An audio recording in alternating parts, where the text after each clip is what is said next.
കൊട്ടിയൂരമ്പലം കൈലാസമായി, ഭക്തപ്രവാഹത്തിൻ ഗംഗയാറായി. ദക്ഷന്റെ ഹോമത്തിൻ ഭൂമി വിളങ്ങി, ദക്ഷിണ കാശിയെ നമ്മൾ വണങ്ങി.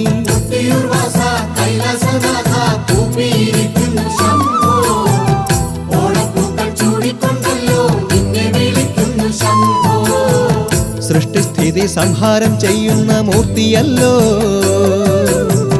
സത്യശിവ സൗന്ദര്യമേകും കൊട്ടിയൂർ നാഥനല്ലോ.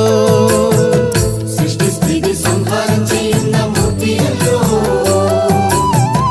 സത്യശിവ സൗന്ദര്യമേകും കൊട്ടിയൂർ നാഥനല്ലോ. കൊട്ടിയൂർ വാസ കൈലാസനാഥ കൂപ്പിയിരിക്കുന്നു ശംഭോ, ഓണപ്പൂക്കൾ ചൂടിക്കൊണ്ടല്ലോ നിന്നെ വിളിക്കുന്നു ശംഭോ.